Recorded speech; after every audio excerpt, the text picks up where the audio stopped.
Hello, and this is my video analysis piece for Spike Lee's 1989 film Do the Right Thing. Do the Right Thing deals with a lot of different racial elements throughout, which are signature of Spike's film style. He does it in a lot of films such as Jungle Fever and She's Gotta Have It. The film is set in Brooklyn in a one-block radius, which works really well for the multi-narrative structure of the film. And the setting of the film is on the hottest day of the year, which again ties in with the film components and narrative, which we'll get onto as we continue. I think he grew up in a Cobble Hill, New York, which was predominantly an Italian-American neighborhood, as well as the 1986 death of Michael Griffith, in which a black man was beaten and chased from an Italian pizzeria and unfortunately hit by an oncoming car. These factors, I think, played a part in his inspiration for the film, with that main black African American and white Italian American friction, that being the main friction, which leads me into my first part of the film, Extract, in which we see John Turturro's character Pino and Spike Lee's character Mookie having this discussion about black culture. It's one of the scenes that we see, it happens quite a few times throughout the film, where the audience is engaged because you're watching these different racial ethnicities interact with one another, and you're constantly wondering whether the situations are going to lead to conflict or just be diffused.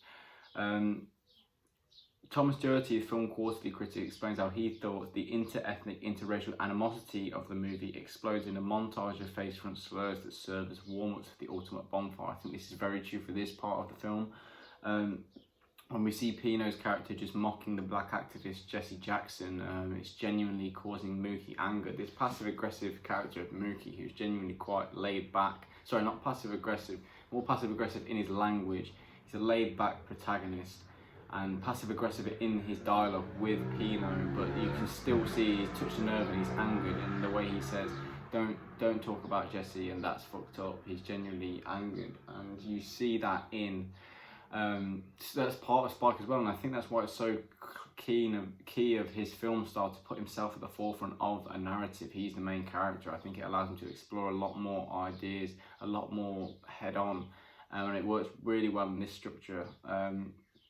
I think this interaction is definitely in relation to the quote again about it being warm up for that ultimate bonfire. This scene is definitely fuel for the rising tension throughout the narrative that we see so commonly, and it's showing the ending reaction is showing that Spike and Mookie have had enough of this mockery of the black culture and the fight for black equality.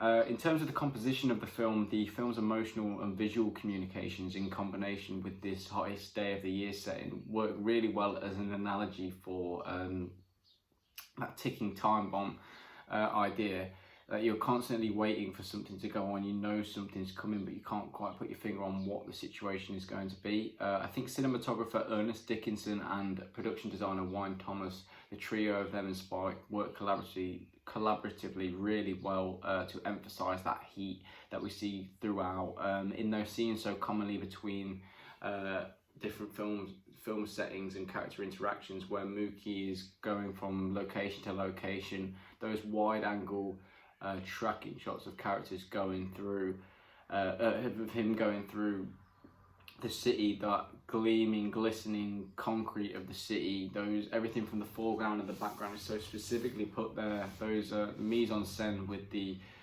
red cars, the vibrant reds, oranges, yellows on the characters' clothings, as well as that red wall that specifically is painted there behind the black gentleman in their scenes to again emphasize that heat. And all the characters' costumes are always dripping in sweat, so wet, their faces, it just emphasised that tension. I think it's something Spike really wanted to emphasise in its environment of his filmmaking style and form in this film. He explained in a commentary how in theatrical releases, he wanted the film to actually have no aircon in there, specifically to immerse the audience in that just hot, uncomfortable environment that these characters are having to deal with on the hottest day of the year. And I think it works really well with building that tension that ultimately leads to where it does at the end of the film. One thing that Spike is brilliant at in his film form is being able to, once credits cut, sparking discussion amongst the viewers in terms of relation to what he says in the 20th anniversary commentary, he feels that as a filmmaker it is his responsibility to present problems to the audience so discussions can begin. And I think this is true of Do the Right Thing, with Spike's direction of us through character stories makes us think deeper. This relates to Bordwell and Thompson's quote, where they explain how directors are not just directing the cast and crew, but they're also directing us and our attention and shaping our audience reaction. And I think this is definitely true in relation to The Extract again, in the interaction between Mookie and William Goldwyn Nunn III's character Radio Raheem, when we are introduced to Radio Raheem in his first piece of dialogue, in this speech about love and hate, this concept of love and hate. That is obviously a nod to Robert Mitchum's character in Night of the Hunter, but it's used way more effectively in Spike's film. I think Spike uses the concept of love and hate in relation here to how black people can use love and hate in response to racism, discrimination and violence that they receive at the hands of other people. I think in this talk of love and hate that Radio Raheem has, as we talk about static and love eventually overpowering hate, I think this is definitely the concepts are a relation to the two black idols that we are introduced to in the story of Martin Luther King Jr. being the representation of love and Malcolm X being the representation of hate.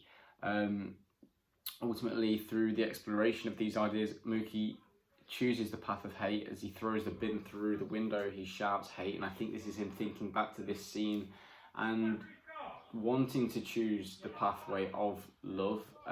His brother wants to choose the pathway of love, Radio Raheem does, but unfortunately the brutal reality of it is that he's killed at the hands of the NYPD. And I think Spike is showing this message that he chooses the path of violence because he feels racial equality is getting nowhere at all.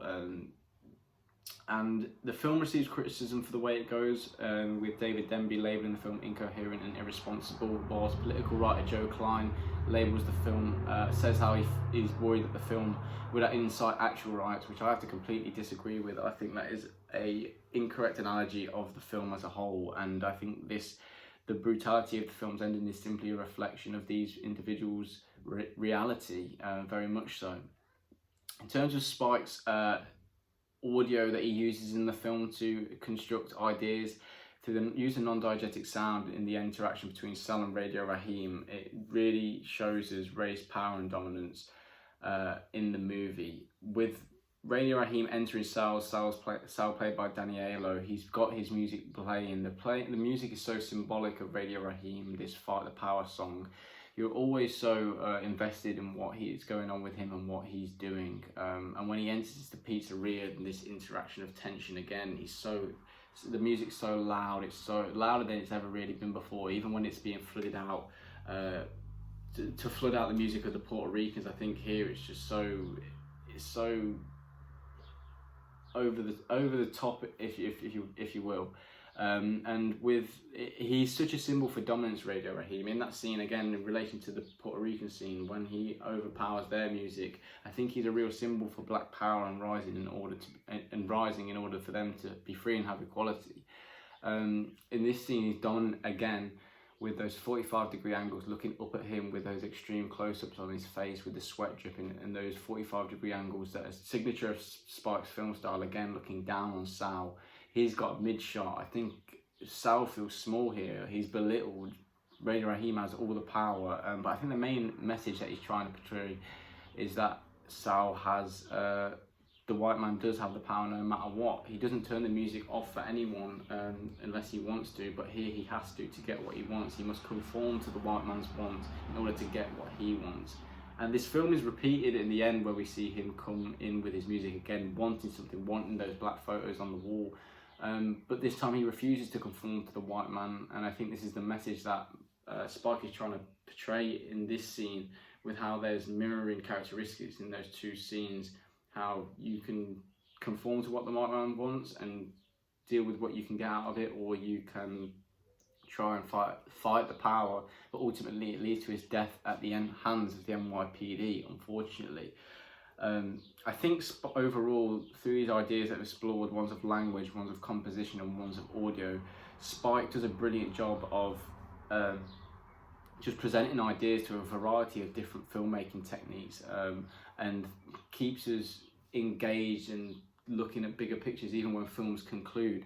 I think Sparta delivers a great piece of film here, and the extract gives us a great synopsis of the entire film's important values and messages throughout. It being placed at the centre, I think, is also perfect.